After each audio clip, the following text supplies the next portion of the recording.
Assalomu alaykum, hurmatli tomoshabinlar.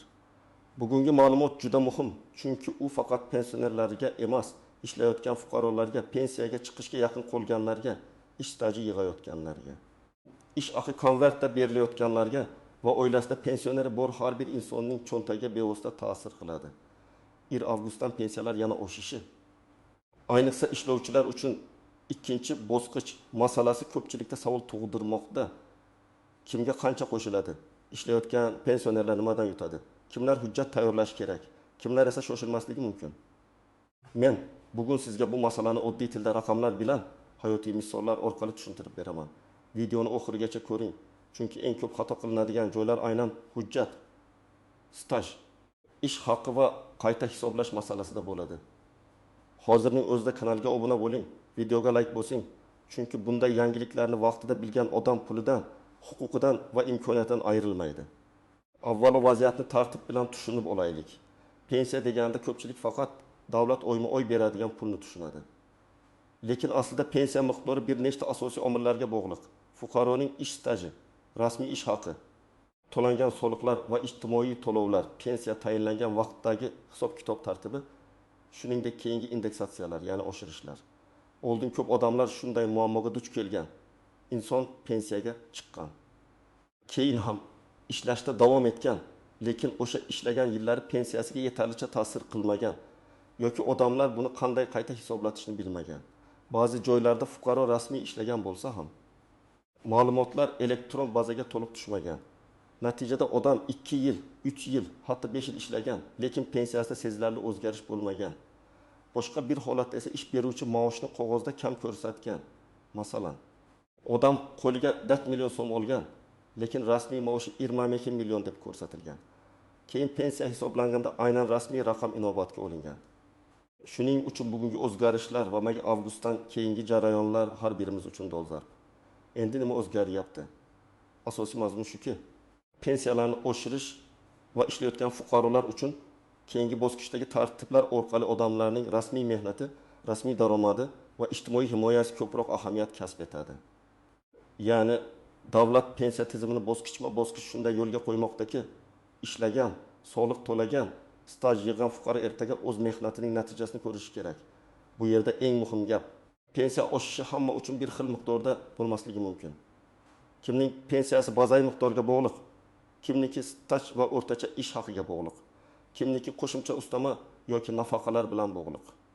Shuning uchun falonchiga shuncha qo'shilibdi, menga ham aynan shuncha qo'shilish kerak deb o'ylash doim ham to'g'ri emas.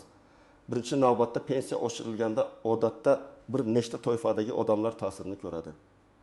Birinchi toifa yoshga doir pensiya olayotganlar. Ikkinchi toifa nogironlik pensiyasi yoki nafaqasi olayotganlar. Uchinchi toifa bo'g'uvchisini yo'qotganlik pensiyasi yoki nafaqasi oladigan oilalar. To'rtinchi toifa pensiyada bo'la turib ishlayotgan fuqarolar. Beshinchi toifa hali pensiyaga chiqmagan, lekin yaqin yillarda chiqadigan ishlovchilar. Men eng ko'p savol keladigan toifadan boshlayman. Ishlayotgan pensionerlar. Tasavvur qiling, Akmalaka 2020 yilda pensiyaga chiqdi. Pensiyasi o'sha vaqtda 20 million 800 ming so'm qilib tayinlandi. Keyin u ishni davom ettirdi. Oyga rasmiy 3 million so'm maosh oldi. Agar uning ishlagan davri, ish haqi va to'langan ajratmalar to'liq hisobga olingan bo'lsa, keyingi qayta hisoblashda bu ma'lumotlar pensiya miqdoriga ta'sir qilishi mumkin. Lekin Akmal aka bir narsani unutmasligi kerak. Pensiya avtomatik oshirilishi bilan qayta hisoblash bir xil narsa emas. Indeksatsiya bo'lsa, ya'ni umumiy oshirish bo'lsa, odatda belgilangan tartibda pensiya miqdori ko'tariladi. Qayta hisoblash esa alohida asos talab qiladi. Yangi staj, yuqoriroq ish haqi, bazadagi xato hujjat yetishmasligi yoki ilgari inobatga olinmagan davr. Ikkinchi misol. Gulnora opa 28 yoshda pensiyaga chiqish arafasida. U 30 yil ishlagan, lekin shundan 8 yili bozorda norasmiy ishlagan. Qo'liga yaxshi pul olgan, lekin mehnat daftarchasida yozuv yo'q, soliq to'lanmagan, ish beruvchi rasmiylashtirmagan. Endi u pensiyaga hujjat topshirganda o'sha 8 yilni staj sifatida kiritish qiyin bo'ladi. Mana shu joyda ishlovchilar uchun ikkinchi bosqichning ma'nosi juda muhim. Bugun rasmiy ishlamasangiz, ertaga pensiya hisobida zarar ko'rasiz. Hozir qo'limga ko'proq pul olayapman degan narsa 5 yildan keyin, 10 yildan keyin pensiya kam chiqishi bilan qaytib keladi. Uchinchi misol. Rustam aka zavodda ishlaydi, yosh ertotda. U hali pensiyaga chiqmagan. Lekin pensiya yoshiga yaqinlashyapti. U uchun eng muhim narsa hozirning o'zida ish staji va rasmiy ish haqini tekshirish. Agar oxirgi yillarda rasmiy maoshi oshgan bo'lsa, bu kelajak pensiyasiga ijobiy ta'sir qilishi mumkin. Lekin agar ish beruvchi uning maoshini minimal ko'rsatib, qolganini naqd berayotgan bo'lsa, Rustam aka bugun bu masalani ko'tarmasa, keyin pensiyaga chiqqanda nega kam hisoblandi deb yuradi. Chunki pensiya jamg'armasi yoki mas'ul idora ko'pincha qo'ldagi haqiqiy pulni emas, rasmiy bazadagi daromadni ko'radi. Endi avgustdan o'shish masalasini tushuntiraman. Agar pensiya miqdori umumiy tartibda oshirilsa, bu odatda amaldagi pensiya summasiga qo'llanadi. Masalan, bir pensioner 20 million 500 ming so'm olsa va oshirish 10% atrofida bo'lsa, taxminan 1 ming so'm qo'shilishi mumkin. Agar boshqa pensioner 3 million so'm olsa, unga qo'shiladigan summa ko'proq bo'lishi tabiiy. Lekin ayrim holatlarda oshirish foiz bilan emas, minimal miqdorlar bazaviy hisoblash ko'rsatkichlari eng kam pensiya yoki ijtimoiy nafaqalar orqali amalga oshirilishi mumkin. Shuning uchun men doim aytaman. O'z pensiyangizni tekshirganda faqat qo'shni shuncha oldi degan gapga ishonmang. O'zingizning pensiya turini, tayinlangan asosni va hisob-kitob varaqasini ko'ring. Kimlar xavotir olish kerak? Birinchidan, pensiyada bo'lsa ham rasmiy ishlayotganlar. Chunki ularning ishlagan davri keyingi qayta hisoblashga asos bo'lishi mumkin. Ikkinchidan, pensiya yoshiga yaqinlashganlar. Chunki ular hozir hujjatlarni tartibga keltirmasa, keyin vaqt yo'qotadi. Uchinchidan, mehnat daftarchasida eski ish joylari bo'yicha yozuvlar noaniq bo'lganlar. Masalan, muhr o'qilmaydi, tashkilot nomi o'zgargan, arxivga topshirilgan hujjat topilmayapti. To'rtinchidan, ayollar uchun bolani parvarishlash davri, harbiy xizmat, o'qish davri, ayrim ijtimoiy ahamiyatga ega davrlar qanday hisoblanishini bilish muhim. Chunki har bir davr avtomatik stajga qo'shilavermaydi. Hujjat va qonuniy asos talab qilinadi. Kimlar hozircha xavotir olmasligi mumkin? Agar siz pensiya olayotgan bo'lsangiz, ishlamayotgan bo'lsangiz, barcha hujjatlaringiz oldin to'g'ri kiritilgan bo'lsa va pensiyangiz umumiy oshirishdan keyin avtomatik ko'tarilgan bo'lsa, alohida vahima qilish shart emas. Lekin baribir SMS, bank ilovasi, pensiya kartasi tushumi yoki pensiya jamg'armasi ma'lumotlarini tekshirib qo'yish kerak. Chunki ba'zida bankdagi tushum sanasi pensiya hisoblangan oy va qo'shimcha to'lovlar bir-biridan farq qiladi. Odam menga kam tushdi deb o'ylaydi. Aslida esa keyingi oyda qayta hisob-kitob bilan farq qo'shib berilishi mumkin. Yoki aksincha xatolik bo'lsa, vaqtida murojaat qilinmasa, masala cho'zilib ketadi. Endi eng nozik masalalarga o'tamiz. Birinchi tuzoq, hamma pensionerga bir xil pul qo'shiladi degan noto'g'ri tushuncha. Yo'q, har bir pensiya alohida hisoblangan. Masalan, ikki kishi bir xil yoshda pensiyaga chiqqan bo'lishi mumkin, lekin biri 25 yil rasmiy ishlagan, ikkinchisi yarmi yil ishlagan. Biri yuqori maosh olgan, ikkinchisi eng kam ish haqiga yaqin maosh olgan. Natijada oshirishdan keyingi farq ham boshqacha bo'ladi. Ikkinchi tuzoq, ishlayotgan pensionerlar men ishlayapman, demak pensiyam har oy oshib boradi deb o'ylashi. Aslida ishlashning o'zi avtomatik ravishda har oy pensiyani o'zgartirib yubormaydi. Qayta hisoblash uchun qonunda belgilangan muddat, tartib, elektron ma'lumot yoki murojaat bo'lishi mumkin. Shuning uchun agar siz pensiyada bo'la turib ishlayotgan bo'lsangiz, ish beruvchingiz sizni rasmiy ko'rsatganmi? Maoshingiz to'liq aks etyaptimi? Soliq va ijtimoiy ajratmalar to'g'ri ketganmi? Shularni tekshirishingiz kerak. Uchinchi tuzoq, norasmiy ish. Men buni juda ko'p ko'raman. Odam 10 yil qurilishda ishlagan, yaxshi pul topgan, lekin shartnoma bor. Na mehnat daftarchasida yozuv, na soliq. Pensiya vaqtida esa u faqat og'zaki gap bilan staj isbotlamoqchi bo'ladi. Afsuski, pensiya tizimi og'zaki gapga emas, hujjatga qaraydi. Agar siz hozir ishlayotgan bo'lsangiz, bugundan boshlab kamida mehnat shartnomangiz, buyruq nusxasi, oylik varaqasi, bank orqali maosh tushumi va soliq ma'lumotlarini saqlang. 4-nozik shart eski korxonalar. Ko'p odamlar Sovet davrida yoki 1990 yillarda ishlagan. Korxona yopilgan, nomi o'zgargan, arxiv boshqa joyga o'tgan. Bunday holatda odamlar ko'pincha endi hech narsa qilib bo'lmaydi deb taslim bo'ladi. Aslida arxivdan ma'lumotnoma olish mumkin. Tuman yoki shahar arxivi, idoraviy arxiv, sobiq korxonaning huquqiy varisi, bandlik organlari yoki boshqa mas'ul idoralar orqali ma'lumot topish imkoniyati bo'ladi. Lekin bu ish vaqt oladi.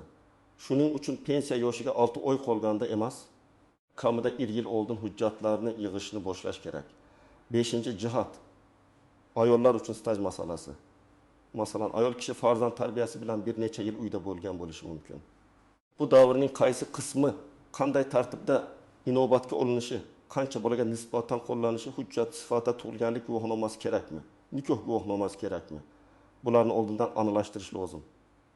Chunki ayol kishi 25 yil ishladim deb o'ylaydi. Lekin rasmiy staj hisobida ayrim davrlar tushib qolsa, pensiya miqdori kutilgandan kam bo'lishi mumkin. 6-jihat nogironlik va boquvchisini yo'qotganlik pensiyalari. Bu turdagi to'lovlarda ham oshirish bo'lishi mumkin. Lekin ularning hisoblash asosiy yoshga doir pensiyadan farq qiladi. Masalan, nogironlik guruhi o'zgarsa, tibbiy mehnat ekspert komissiyasi xulosasi yangilansa, hujjat muddati tugasa yoki qayta ko'rikdan o'tish kerak bo'lsa, to'lovda uzilish bo'lmasligi uchun muddatlarga jiddiy qarash kerak. Boquvchisini yo'qotgan oilalarda esa farzandning yoshi, o'qish holati, kunduzgi ta'limda o'qiyotgani kabi omillar muhim bo'lishi mumkin. 7-jihat bank kartasi va ishonchnoma. Ba'zi pensionerlar pensiyasini farzandi yoki yaqin qarindoshi orqali oladi. Bu yerda ehtiyot bo'lish kerak. Ishonchnoma muddati tugagan bo'lsa, bank kartasi bloklangan bo'lsa, plastik karta yangilanmagan bo'lsa, odam pensiya oshmadi deb o'ylaydi. Aslida pul tushgan, lekin yechib olishda muammo bor. Shuning uchun har bir pensioner yoki uning yaqinlari karta muddati, telefon raqam, SMS xabarnoma va bank ilovasini tekshirib turish kerak. 8-jihat ortiqcha to'langan pulni qaytarish xavfi. Ba'zan hujjatda xato bo'ladi. Odamga noto'g'ri yuqori pensiya tayinlanadi yoki sharoit o'zgargan bo'lsa ham u xabar bermaydi. Keyin tekshiruvda ortiqcha to'lov aniqlansa, davlat uni qaytarishni talab qilishi mumkin. Masalan, o'quvchini yo'qotganlik to'lovi farzand o'qishni to'xtatgandan keyin ham davom etgan bo'lsa, keyinchalik qarzdorlik chiqishi mumkin. Shuning uchun har qanday o'zgarishni vaqtida xabar qilish kerak. Ishga kirish, o'qishni tugatish, yashash joyi o'zgarishi, nogironlik guruhi bo'yicha yangi xulosa va boshqa holatlar. Endi men aniq amaliy qadamlarni aytaman. Birinchi qadam, pensiya yoki kelajak pensiyangiz bo'yicha ma'lumotlaringizni tekshiring. Buning uchun pensiya jamg'armasining hududiy bo'limiga borishingiz, davlat xizmatlari markaziga murojaat qilishingiz yoki mavjud elektron xizmatlar orqali shaxsiy ma'lumotlarni ko'rishingiz mumkin. Agar siz elektron tizimdan foydalana olmasangiz, farzandingiz, nabirangiz yoki ishonchli yaqin insoningizdan yordam so'rang. Lekin shaxsiy ma'lumotlaringizni begonalarga bermang. Ikkinchi qadam, ish stajingizni hujjat bilan solishtiring. Mehnat daftarchangiz bo'lsa, undagi barcha yozuvlarni tekshiring. Ishga qabul qilingan sana, ishdan bo'shagan sana, buyruq raqami, tashkilot muhri, lavozim. Agar elektron mehnat daftarchasi yuritilayotgan bo'lsa, elektron bazadagi ma'lumot qog'oz hujjatlar bilan mos kelishini ko'ring. Bir joyda 1998 yilgacha ishlagan bo'lsangiz, boshqa joyda 2004 yildan keyin ishlagan bo'lsangiz, orasida bo'shliq bormi? Rasmiylashtirilmagan davr bormi? Shuni aniqlang. 3-qadam, ish haqi ma'lumotlarini tekshiring. Pensiya uchun faqat men shuncha olganman degan gap yetmaydi. Rasmiy maosh, soliq organlaridagi ma'lumot, ish beruvchining ma'lumotnomasi va arxiv hujjatlari muhim. Agar siz hozir ishlayotgan bo'lsangiz, ish beruvchidan oylik hisob-kitob varaqasini so'rang. Unda brutto maosh, ushlab qo'lingan soliq, karta orqali tushgan summa ko'rsatiladi.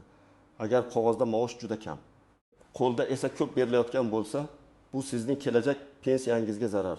4-qadam, agar pensiyada bo'lib ishlayotgan bo'lsangiz, qayta hisoblash huquqingiz bor yo'qligini aniqlang. Buning uchun hududiy pensiya bo'limiga murojaat qilib, men pensiya tayinlangandan keyin ishlagan davrim va rasmiy ish haqim pensiyamga qanday ta'sir qiladi? Qayta hisoblash uchun ariza kerakmi? Deb aniq so'rang. Murojaatni og'zaki qilib qolmang. Imkon bo'lsa, yozma ariza qoldiring yoki elektron murojaat yuboring. Javobni yozma oling. Chunki yozma javob keyinchalik tushunmovchilik bo'lsa, sizga asos bo'ladi. Hujjatlar ro'yxatini tayyorlang. Odatda kerak bo'lishi mumkin bo'lgan hujjatlar: pasport yoki ID karta, J-shashir, mehnat daftarchasi yoki elektron mehnat ma'lumotlari, ish haqi to'g'risida ma'lumotnoma, harbiy xizmat bo'yicha hujjat, farzandlarning tug'ilganlik guvohnomalari, nikoh yoki familiya o'zgarganini tasdiqlovchi hujjatlar, arxiv ma'lumotnomalari, nogironlik bo'yicha tibbiy xulosa, bank rekvizitlari. Har bir holatda ro'yxat farq qilishi mumkin.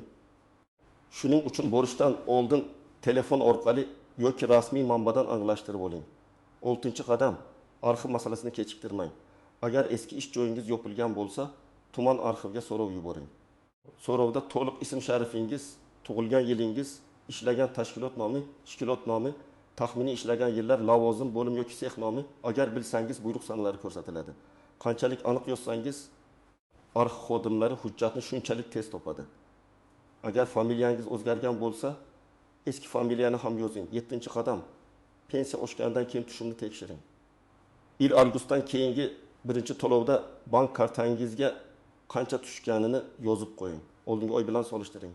Agar farq tushunarsiz bo'lsa, darhol vahima qilmang, lekin e'tiborsiz ham qoldirmang. Bankdan ko'chirma oling. Pensiya bo'limidan hisob kitobni so'rang. Menga kam tushdi deyishdan ko'ra, falon oyda falon summa olganman. Avgustdan keyin falon summa tushdi. Hisob kitob asosini tushuntirib bering deb murojaat qiling. Bunday murojaat aniq bo'ladi va javob olish osonlashadi. 8-qadam, ish beruvchingiz bilan rasmiylik masalasini gaplashing. Agar siz hali pensiyaga chiqmagan bo'lsangiz, bugungi eng katta himoyangiz rasmiy ish. Mehnat shartnomangiz bo'lsin, maoshingiz bank orqali tushsin, soliq to'lansin. Ish beruvchi pensiyaga nima aloqasi bor? Hozir pulingni olaver desa, biling ertaga zarar sizga qoladi. Rasmiy 1 million so'm maosh bilan rasmiy 2 million so'm maoshning kelajak pensiyaga ta'siri bir xil emas. 9-qadam, agar xato topsangiz, tartib bilan harakat qiling. Avval hududiy pensiya bo'limiga murojaat qiling. Javobdan qoniqmasangiz, yuqori turuvchi tashkilotga yoki tegishli davlat organlariga yozma shikoyat qiling. Har bir murojaatda hujjat nusxalarini ilova qiling. Sanlarni aniq yozing. His tuyg'u bilan emas, fakt bilan gapiring. Masalan, 2000 yil 15 martdan 2002 yil 20 sentyabrgacha falon korxonada ishlaganman. Mehnat daftarchamda yozuv bor, lekin pensiya hisobida bu davr ko'rinmayapti desangiz, masala aniq ko'riladi. 10-qadam, oiladagi pensionerlarga yordam bering. Ko'p ota-onalarimiz, buvilarimiz elektron xizmatlardan foydalana olmaydi. Ular bank kartasi, SMS, ariza, arxiv, JSashir degan narsalarda qiynaladi. Agar siz yoshroq bo'lsangiz, uyda bir kun vaqt ajrating va ularning pensiya hujjatlarini ko'rib chiqing. Qayerda qanaqa qog'oz bor?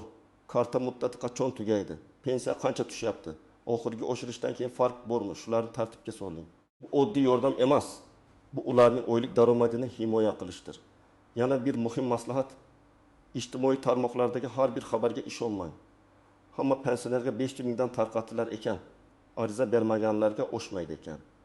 Faqat falon toifadagilarga berilar ekan kabi gaplar ko'p tarqaladi.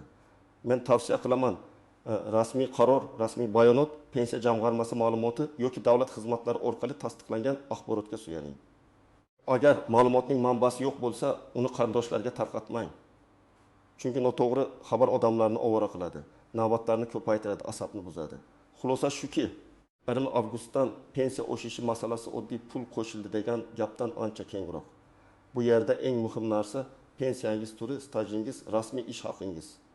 Ishlayotgan bo'lsangiz, qayta hisoblash imkoniyati va hujjatlaringizning to'g'riligi. Ishlovchilar uchun ikkinchi bosqich deganda men eng avvalo shuni ko'raman. Bugungi rasmiy mehnat ertangi pensiya kafolatidir. Kim bugun hujjatini tartibga solsa, ertaga kamroq yuguradi. Kim bugun norasmiy ishlashga rozi bo'lsa, ertaga pensiya hisobida yutqazishi mumkin. Sizdan iltimos, agar oilangizda pensioner bo'lsa, bu videodagi maslahatlarni albatta ularga tushuntiring. O'zingiz ishlayotgan bo'lsangiz, rasmiy staj va maoshingizni tekshiring. Agar pensiyangiz oshganidan keyin tushumda farq ko'rsangiz, yozma murojaat qiling va hisob kitobni so'rang. Izohlarda yozing. Sizning pensiyangiz yoki ota-onangizning pensiyasi 1-avgustdan keyin qancha o'zgardi? Tushum to'g'ri keldimi? Hujjatlarda muammo bo'ldimi? Videoga like bosing, kanalga obuna bo'ling va qo'ng'iroqchani yoqing. Men sizlarga pensiya, nafaqa, ish staji, hujjat va davlat to'lovlari bo'yicha eng muhim yangiliklarni oddiy tilda tushuntirishda davom etaman.